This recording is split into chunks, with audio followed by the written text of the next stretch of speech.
The first laugh came before Orson Bell finished reading the notice.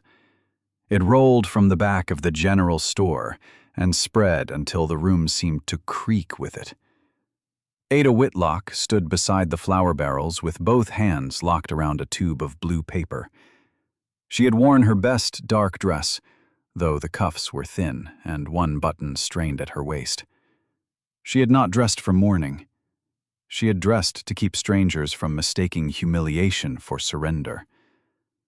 Orson held the tax lien above his ledger.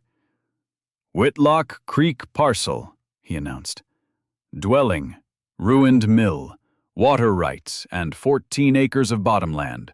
Opening claim, $186.40.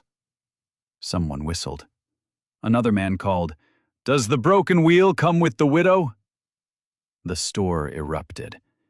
Ada kept her eyes on Orson. If she looked toward the laughter, they would think they had moved her. If she looked down, they would know they had. Orson smiled the way he always did when he wanted cruelty to sound reasonable. Mrs. Whitlock has had every opportunity to settle the account. "You refused my grain notes," Ada said. "I refused speculation." "You accepted the same notes from Caleb Morris last spring." "Mr. Morris owns working equipment." "My equipment would be working if you had not called every supplier between here and Helena." The smile stayed, but a pulse beat in Orson's temple. Marshal Jacob Finn shifted near the window. "Let's keep this orderly." Orderly. There was nothing orderly about having the last piece of land bearing her name sold under the gaze of men who had borrowed tools from her father and eaten bread from her kitchen. Orson dipped his pen. "Do I hear a claim?" "I'll cover it." The voice came from the doorway. Cold air entered first, carrying the scent of horse, pine, and distant snow. Then Boone Rusk stepped inside. The crowd quieted by instinct. Boone wore a dark elk-hide coat streaked with rain. A week's beard shadowed his hard face. One glove was tucked into his belt. His bare hand was split across the knuckles and stained with wagon grease. He drove freight over passes that killed teams in spring and came to town only long enough to trade, mend harness, and leave again. Orson recovered first. "You're bidding on the parcel?" "No." A few men snickered. Boone crossed to the counter and set down a canvas money pouch. It landed with the flat, unmistakable weight of coin. "I said I'll cover the lien." The laughter returned, sharper than before. Hank Deller slapped a palm against a crate. "Winter finally froze his good sense. Rusk's buying himself a wife." Ada's grip tightened around the plans. Boone did not look at Hank. "Count it." Orson loosened the pouch. Gold and silver flashed beneath the lamps. His smile vanished. "This appears to be most of your Rock Creek freight payment." "It is. A man does strange arithmetic after too many years alone." The room waited for Boone to deny it. He did not. Ada stepped away from the barrels. "No." The single word cut more cleanly than a shout. Boone turned toward her. Up close, his eyes were a washed blue, like ice over deep water. He watched her without pity. That almost made her angrier. "You don't place $1 against my land until you tell me what you expect in return." "Fair." Orson leaned against the shelves, enjoying himself again. "Best state your terms, Rusk. Mrs. Whitlock is particular about the manner in which she's rescued." "I did not ask to be rescued," Ada said. "I know," Boone replied. "You know nothing about me." "I know you repaired the freight hoist behind Bell's warehouse in May." A murmur moved through the store. The hoist had jammed with 12 sacks of seed hanging over a wagon. Orson's men had pulled until the guide rope frayed. Ada had seen that the lower pulley was reversed, reset it, and lifted the load with 2 men instead of 5. No one had thanked her. Boone continued. "I know you changed the block angle and shortened the deadline. I know you understand weight better than the men who laughed after you fixed their mistake. That does not give you a claim on my property." "No, this does." From inside his coat, he withdrew a folded sheet. Ada recognized it before he opened it. Her mill drawing. Not the old wheel Thomas had built, too narrow and too low. Her design. The raised head race, the overshot wheel, the granary floor above the spring flood line. She had drawn it by lamplight and hidden it inside her account book. "How did you get that?" "It fell from your ledger at the freight office. I put it back." "You read it first." "I studied it." Orson laughed under his breath. "It's a widow's fancy scratched on paper." Boone spread the drawing over the counter. "No," he said, "it's a mill." His finger followed the line of the creek. "She moves the wheel upstream, where the drop is steeper, feeds it from above instead of fighting the current below, uses less water in August, and keeps turning after the lower channel ices." Ada felt something unfamiliar and dangerous enter the room. Attention. Not the attention given to her body when she crossed a doorway. Boone was explaining her design as if it already had timber, weight, and motion.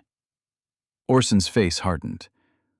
"What would a freight hauler know about mills?"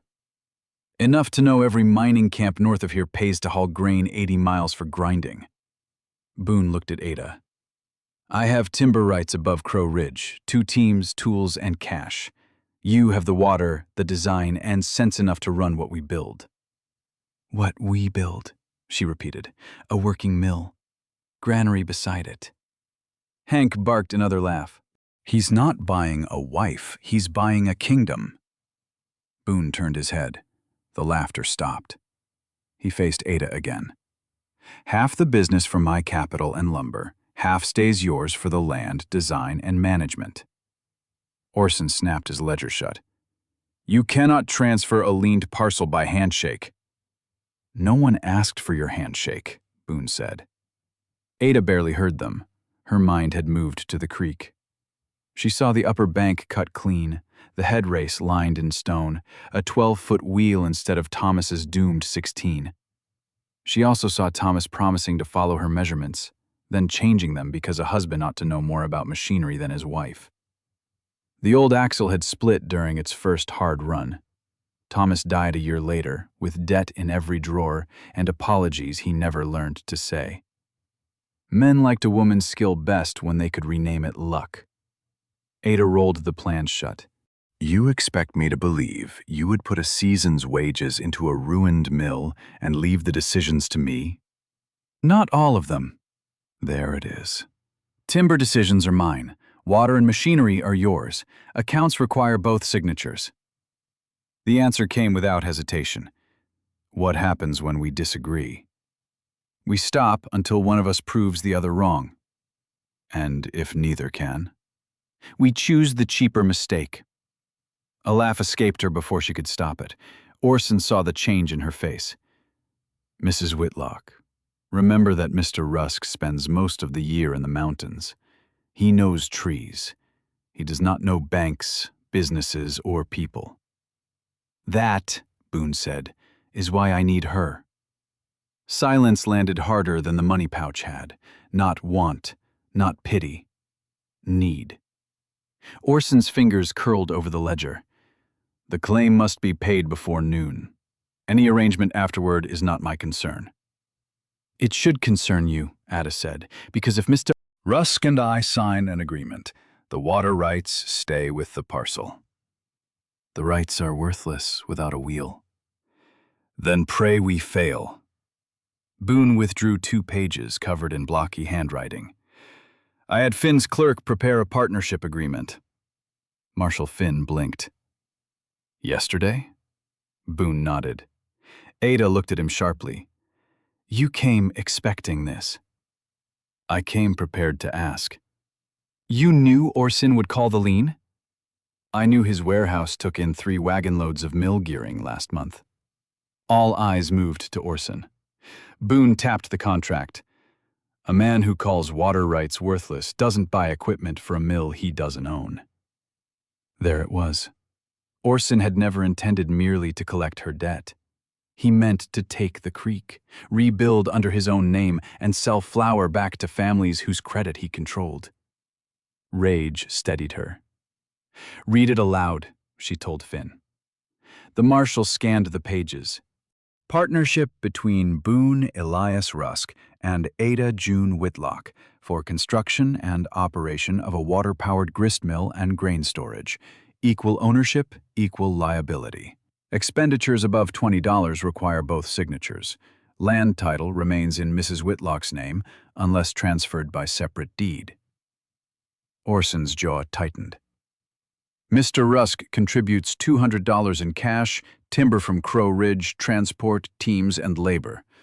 Mrs. Whitlock contributes use of the creek parcel, mill plans, water management, mechanical design, account keeping, and daily operation. Ada held out her hand for the papers. The wording was plain. No hidden transfer, no marriage clause, no domestic service disguised as partnership. Boone had protected her title while risking nearly everything he owned. "One change," she said.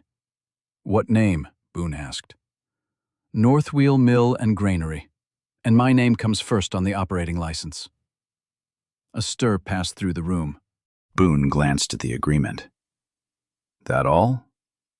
If you leave for the mountains before the roof is on, your share drops to 1/4. Hank muttered, "She's skinning him alive." Boone ignored him.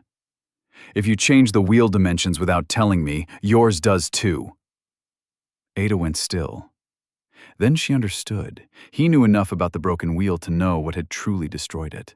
Not bad timber, but a man's refusal to trust her judgment. She met his gaze. "Agreed." Finn found ink. Boone signed first, each letter pressed deep into the paper. Then he offered Ada the pen. For 2 years, she had signed washing receipts, flour bills, and notices granting her more time to lose what was already hers. This signature felt different. She wrote Ada June Whitlock across the first line. Boone counted the lien payment into Finn's hands. The marshal marked the debt satisfied and pressed the county seal at the bottom. Orson stared at the red stamp. "You have until the first hard freeze. After that, the creek drops and the road closes. You'll have a roofless frame, frozen mud, and no money." Ada gathered the contract and her plans. "Then enjoy the view while it lasts." She walked out before the room could decide whether to laugh again. Boone followed. Coldwater Crossing lay beneath a pale September sky. Beyond the blacksmith shop and the last cottonwoods, the creek cut a silver line toward Ada's land. From town, the old mill looked small, a leaning roof, a broken wheel, and gray boards scattered beside the water. The sight usually filled her with grief. That morning, she saw measurements. They walked the half-mile to the creek in silence. Boone led his bay gelding. Ada carried the plans beneath one arm, and the satisfied leaned beneath her coat, close enough to feel the stiff paper against her ribs.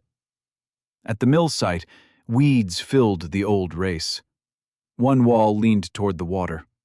The shattered wheel lay half buried in silt, its spokes spread like broken fingers. Boone surveyed the ruin. Ada watched for doubt. He only asked, "Where does the new wheel stand?" She moved upstream to a bend where the bank rose above a stone shelf. She set down the plans, paced 12 steps from the water, and drove her heel into the earth. "Here, axle center 6 feet above the shelf. We cut the head race from that rise and bring the water over the top." "Ground's harder on this side. It also won't wash out in spring." "We'll need to clear 3 cottonwoods. 2. The third holds the bank." He studied the roots, then nodded. 2. No argument, no indulgent smile, no correction offered merely to prove he could. Boone returned from his saddle with a hand maul and a sharpened oak stake. He offered both to her. Ada placed the stake where the axle would stand. "Hold it straight." Boone wrapped one hand around the wood. She raised the maul. The first strike drove the stake through the weeds. The second buried it in the hard September ground. On the third, the sound traveled across the creek and came back from the low hills. Ada lowered the maul. Boone released the stake and looked to her for the next instruction. For the first time since Thomas's wheel had broken, she stood beside the water with a man who was not waiting to overrule her. She unrolled the plans on a flat stone. "Start with the head race," she said, "and do exactly as I mark it." Boone removed his coat, picked up the shovel, and stepped to the line she drew. "Yes, ma'am." The creek ran cold and bright beside them, carrying the first red leaves of autumn past the ruins of the old mill and toward the place where North Wheel would rise. At first light, Ada drove willow stakes from the upper bend toward the mill foundation. The creek smoked in the cold. Boone followed with a mattock, cutting sod wherever she marked. By the time the sun cleared the ridge, they had opened 30 yards of the new head race. Then his blade struck stone. Not one stone. A buried shelf. Ada knelt in the trench and scraped away the soil. Blue-gray granite ran beneath the bank, exactly where her drawing showed a deep channel. Boone leaned on the mattock. "Can't dig through that before winter." "I can see that." "We can move the race uphill." "We lose 4 feet of drop." "Move the wheel downstream." "The spring flood would tear it out." He waited. Thomas would have filled the silence with a solution before she finished thinking. Boone only watched the creek. Ada measured the rise again, paced the bank twice, then climbed onto the granite. "We don't cut through," she said. "We build over." "A flume?" 22 feet, braced from the shelf to the wheelhouse. "That adds lumber." "It saves 9 days of digging." "And puts water above our heads." "If you join the seams badly." One corner of Boone's mouth moved. "Good thing timbered decisions are mine." It was the first time he had teased her. Good thing water decisions are not. By evening, Ada had redrawn the head race, shortened the wheel by a foot, and deepened the buckets to preserve its power. The smaller wheel saved nearly enough lumber to build the flume. The first mistake had not killed the design. It had improved it. For the next 12 days, North Wheel rose by inches. Boone felled fir on Crow Ridge and brought the logs down behind Duke and Mercy. Ada shaped wooden gear teeth, checked each against a paper pattern, and rejected any piece with a knot near the root. They salvaged hinges, iron straps, and 3 brass bearings from the old mill. Boone never asked why she went silent when they uncovered Thomas's cracked axle. He simply carried it outside. One afternoon, 2 wagons slowed on the road while Ada called measurements from the new foundation, and Boone helped raise the first wall frame. "Careful, Rusk," a teamster shouted. "She'll have you taking orders in an apron by supper." Boone kept his shoulder beneath the lifting pole. 3 inches left." Ada checked the plumb line. 2. The men waited for him to argue. Boone shifted the frame exactly 2 inches. Ada drove the locking peg home. The wall stood square, and the wagons rolled on without another joke. By the end of September, the mill house had 4 walls, half a roof, and the skeleton of an upper granary. The covered flume crossed the granite shelf like a narrow bridge. Their money, however, was disappearing faster than the building rose. Ada discovered the trouble when Boone returned from town with an empty wagon. "No nails?" "No nails." "Bell received 6 kegs last week." "He sold them." "To whom?" "Wouldn't say." He also bought the blacksmith stock through January. Every forged spike in Coldwater Crossing now belonged, directly or indirectly, to Orson Bell. Boone removed his gloves. "I can ride to Fort Benton." 6 days there and back. 5. We do not have 5. His gaze shifted toward town. Ada knew that stillness. "You cannot threaten iron out of him." "I wasn't planning to threaten the iron." "No. If you bruise Orson, he becomes an injured businessman instead of a frightened monopolist." "He'd still be frightened." "He would also have the marshal at our door." Boone's jaw tightened. "Then what?" Ada looked up at the half-finished roof. Nails held boards, pegs held buildings. "My father built barns before the railroad came. He used less iron than most men use in a chicken coop. For 3 days they altered the frame. Boone cut hardwood pegs and locking wedges. Ada redesigned the granary floors so the joists trapped one another under load. They used rawhide lashings where the wood would remain dry, and saved the remaining iron for the axle housing and grinding mechanism. The revision required 1/3 fewer nails. When Boone drove the last oak pin through the eastern truss, he looked down from the roof. You ever run out of answers? Frequently. You hide it well.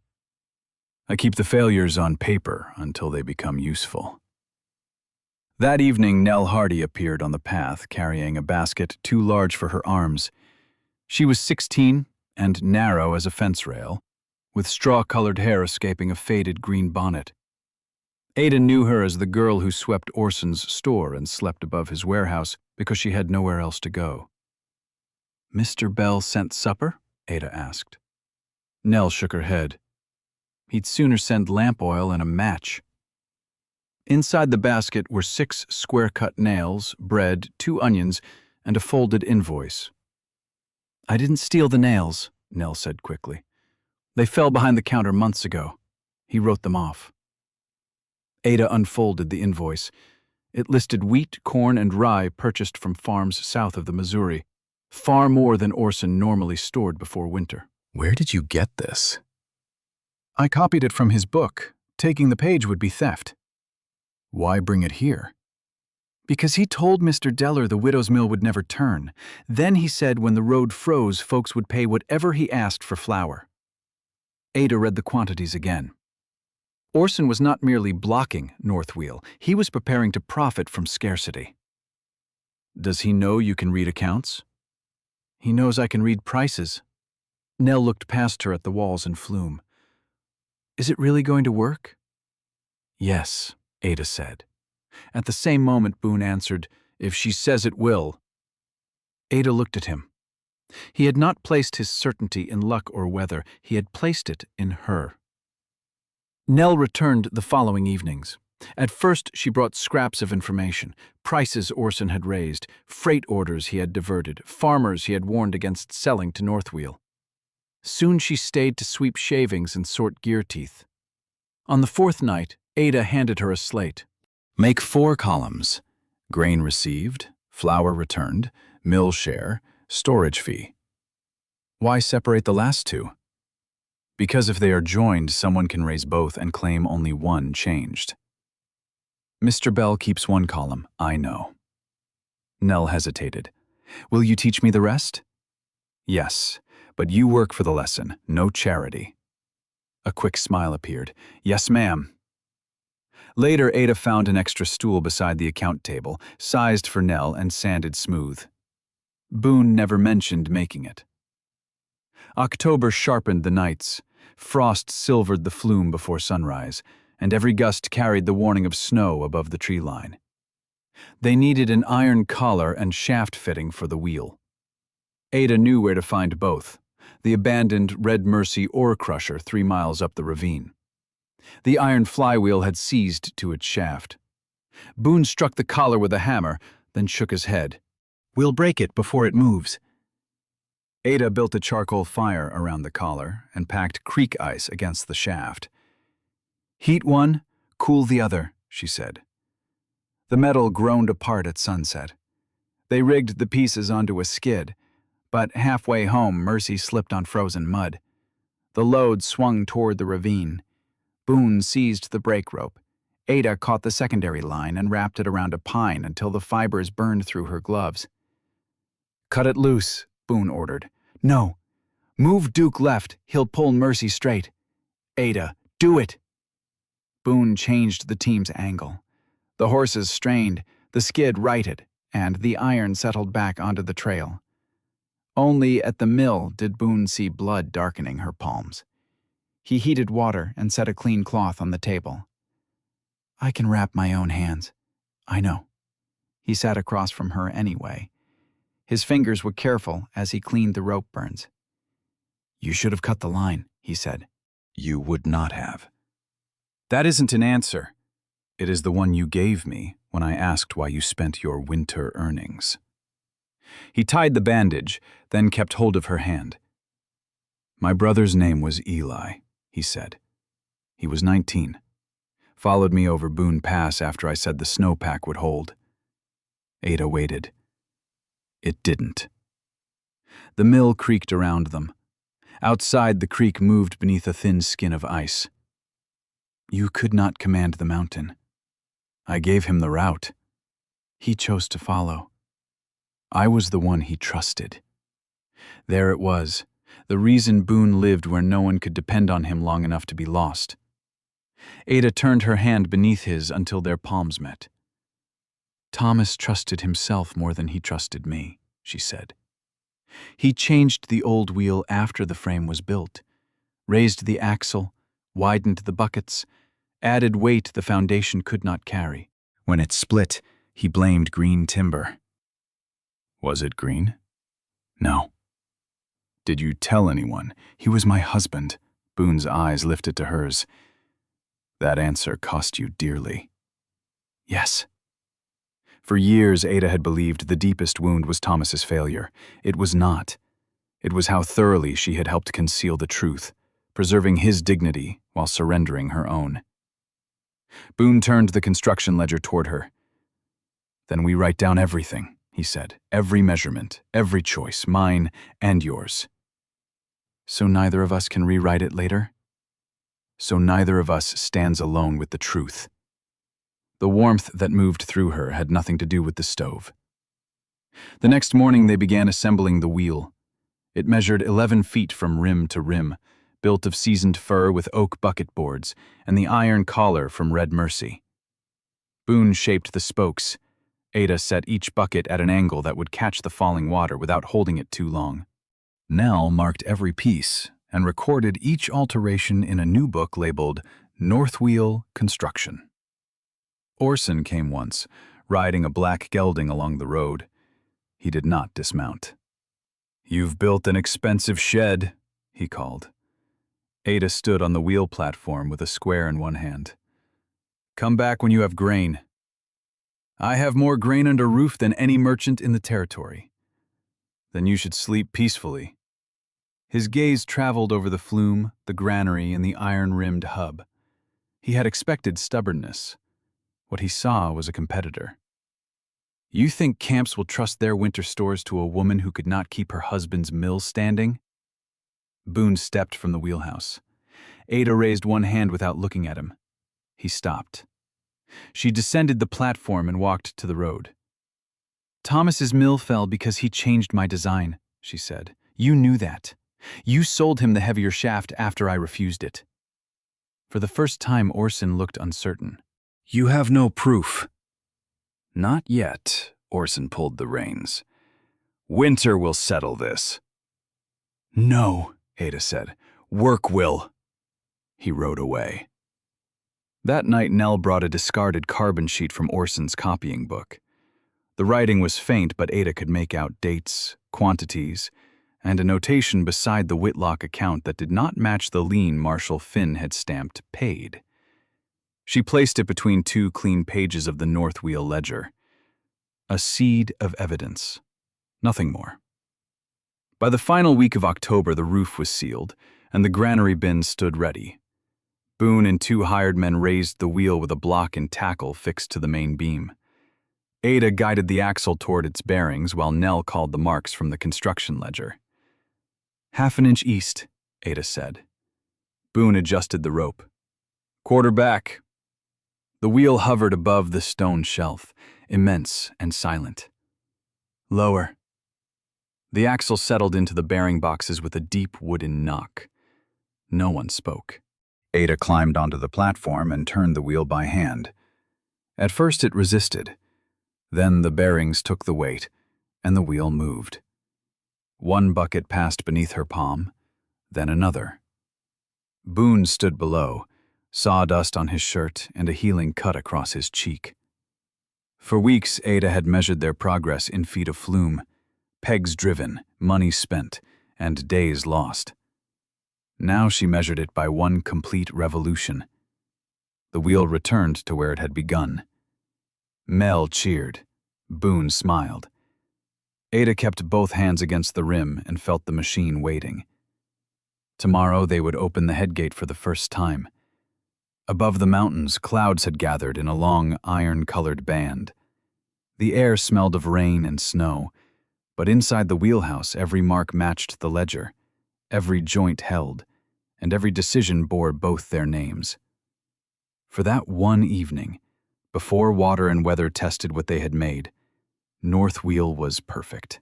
Rain began after midnight, soft enough at first to sound like fingers brushing the roof. Ada woke on the cot in the mill office and listened. The creek had a dozen voices she knew. This was not one of them. Water was running through the flume. She was on her feet before the thought finished. Boone. He came from the adjoining room pulling on his boots. By the time they reached the wheelhouse, the new wheel was already turning in the dark. The headgate should have been chained shut. Instead, brown water poured over the upper buckets and drove the wheel faster with every revolution. One plank split and flew across the room. Boone lifted the lantern. I closed that gate. So did I.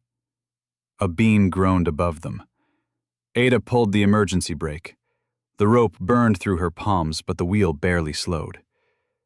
This isn't storm runoff, she said. The diversion barrier is open. Boone set down the lantern. Stay here. No. He was already running upstream. Ada forced the drive lever down, separating the wheel from the gear train a heartbeat before the shaft caught. The grinding stones remained still. The wheel did not. Nell appeared at the office door, pale and barefoot inside her boots. Take the mule, Ada ordered. Wake Marshal Finn. Tell him someone opened the upper gate. Nell stared at the shaking flume. Go! The girl ran. Ada seized a second lantern and followed Boone through the rain. Water sheeted over the bank where the unfinished channel had never been meant to carry a flood. A shadow moved beside the diversion gate. Then another. One man had a pry bar against the chain. The other was dragging the overflow pin from its housing. Ada raised the lantern. Step away! The first man swung. The iron knocked the lantern from her hand. Darkness swallowed the path. Boone came out of it like a falling tree. He drove the man into the mud, but the second saboteur tore the pin free. The overflow gate dropped. A wall of water surged toward Northwheel. The flume! Ada shouted. Boone released the first man and ran downhill. The second fled into the trees. Ada started after Boone, but the man in the mud caught her ankle. She kicked free, found the pry bar by touch, and swept it across his knees when he lunged again. He collapsed with a cry. Stay there! She ran. The flume had shifted off the granite shelf. Water hammered its sideboards and sprayed through every seam. Boone reached the nearest support as it began to buckle. If that post goes, it takes the wheelhouse, he shouted. He braced his shoulder beneath the timber. Leave it, Ada called. The main beam will fall. The beam can be replaced. Another support split. The flume dropped, driving Boone to one knee. Then the bank above them gave way. Mud and stone struck the rear frame. The brace twisted and pinned Boone's right shoulder against the wheelhouse wall. His face went white. Ada tried to lift the timber. It did not move. Water burst through the flume and struck them both. Boone's boots slid toward the wheel pit. Ada, cut the wheel loose! No! Save the building! She looked from the spinning wheel to the lifting rig above it. They had used that block and counterweight to raise the axle. The wheel now held more power than any team of horses. If she could borrow one turn without letting it run free, it might lift the brace. Or tear the roof down. Ada climbed onto the platform. Boone understood what she meant to do. It's running too fast. I know. She looped the counterweight line around the trapped timber and fed the loose end toward the shaft. The rope whipped in the spray. One bucket had shattered. Each time the empty space passed beneath the flume, the pull eased for less than a second. Ada counted the turns. On the third, she threw the line around the shaft. It caught. The rope snapped taut. The roof block screamed. The brace lifted 2 inches, then fell. Boone dragged one knee free. Again, Ada said. She shifted the hitch higher and wrapped the tail around the brake post. Fibers peeled from the wet rope. The broken bucket came around. Now! The shaft seized the line. The brace rose. Ada threw her weight onto the brake. The wheel slowed just enough. Boone twisted clear. The timber crashed where his chest had been. A support beam broke above them. Boone caught Ada around the waist and pulled her from the platform. They struck the mud as the outer half of the flume collapsed. Water, boards, and stones poured into the wheel pit. The wheel made one final turn. Its iron collar struck the fallen brace. The rim shattered. Spokes broke one after another, and half the wheel tore free of the axle and vanished into the flooded creek. For several seconds, neither of them moved. Then Ada heard Boone's breathing, short, rough pulls. His right arm hung wrong. "Your shoulder." "Out," he said. "Maybe worse." The captured saboteur staggered toward the road. Ada took up the pry bar and went after him. He slipped before reaching the trees. She drove the iron into the ground across his coat. "Who opened the gate?" He looked toward the ruined mill. "Wasn't meant to hurt anybody." "Who paid you?" He tried to rise. Ada pressed one boot onto the bar. "Bell," he gasped. "Orson Bell. $20 now. 20 when the wheel washed out." Boone had reached them, holding his injured arm against his chest. "Your name?" "Wade Mercer." "The other man?" "Lyle Croft." Hoofbeats sounded through the rain. Marshal Finn arrived with Nell and 2 armed townsmen. Finn saw Wade, the open diversion, and the broken mill. "Tell me she's lying," he said. Wade lowered his face. Finn bound him and sent one man after Lyle. Inside the office, Ada cut away Boone's wet shirt. His shoulder had slipped forward, but she felt no broken bone. "I can set it," Finn offered. Boone looked at Ada. "You." She folded a cloth beneath his arm and took his wrist. "On 3, she said. She pulled on 2. The joint returned with a hard knock. Boone's face drained, but he made no sound. Ada bound his arm against his chest and covered him with a blanket. By dawn, the rain had weakened to mist. Ada went outside alone. The upper flume was gone. The spillway gate lay downstream beneath branches. One wall of the wheelhouse leaned toward the creek. The wheel was no longer a wheel. Broken spokes filled the shallows. 3 weeks of shaped buckets lay splintered along the bank. The shaft had bent where the iron collar struck the fallen brace. Boone appeared in the doorway, pale beneath the blanket. "You should be lying down," she said. "So should you." She picked up a broken bucket. It split along the grain in her hands. "We have no gate, no shaft, and no wheel. The foundation moved. We can reset it. With what money?" He had no answer. "The first snow is days away," Ada continued. "You cannot lift a hammer. The men will want their wages. Our grain agreements require operation by November 15th. We'll find another way." "That is not a plan." "No." "I had a plan." Her voice broke. Thomas's wheel had left her debt and shame. This one had nearly killed Boone. "I built another machine that failed." "Someone opened the gate." "I built it without enough protection." "You built it for a test, not a flood." "A machine does not care why it breaks." She looked across the ruined channel. "I can sell the upper acreage, pay the men, return what remains of your investment." Boone came down the steps. "No. The title is mine. The partnership is ours. There is nothing left to partner over." He looked at the wreckage, then back at her. "I did not put my money into timber. Do not make this noble. I put it into you." Ada flinched. "The wheel broke," he said. You did not.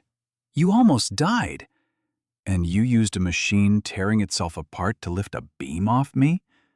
That does not rebuild it. No, you do. Hope was more frightening than ruin. Ruin asked only that she stop. Hope demanded she risk what little remained. Ada carried the broken bucket inside and opened the construction ledger. Nell sat beside her. Boone lowered himself carefully into the opposite chair. Ada wrote the date. Beneath it, she listed every piece the water had taken.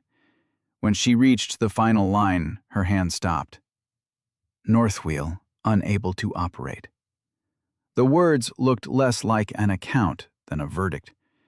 She closed the ledger. Outside, the creek carried the remains of the wheel downstream, and for the first time since Boone placed his money on Orson Bell's counter, Ada could see no design beyond the ruin. The next morning, Ada spread the sale papers across the office table. Boone set the construction ledger on top. You cannot stop me from selling my land. No, but I can refuse to sign away Northwheel. His injured arm remained bound. With the other hand, he opened the ledger to her list of losses. You wrote what broke, not what survived. The foundation still held. So did the gears, half the flume supports, and every measurement they had recorded. Ada stared until the ruin rearranged itself into parts. The Red Mercy flywheel, she said. It is smaller than the wheel we lost. Smaller means weaker. Faster if we narrow the water feed. She pushed the sale papers aside. By noon, a new drawing covered them. They could build a smaller wheel inside the surviving frame and use the old flywheel to steady the shaft. The blacksmith arrived first. He placed a bucket of bolts by the door. Bell paid for my stock. These were never entered. Then came Hank Deller with his sons and a wagon of oak. The Morris family brought food. Marshall Finn sent Wade's signed confession and stayed to set stone. No one apologized for laughing. Ada did not ask them to. She gave them work. Boone could not lift, but he shaped joints one-handed and stopped anyone who tried to alter her measurements. Nell kept the ledger and called each piece into place. For 5 days, Northwheel became a town refusing to remain owned by one man. Snow began at dusk on the 6th. Ada opened the repaired headgate. Water struck the smaller buckets and turned the wheel. The shaft trembled once, then settled beneath the Red Mercy flywheel. Inside, the upper stone began to move. Nell poured wheat into the hopper. A pale stream of flour fell into the waiting bin. Ada caught the first warm handful. Boone stood beside her, snow melting in his hair. You rebuilt it, he said. Ada closed her fingers around the flour. We did. Outside, the valley disappeared beneath white, but Northwheel kept turning.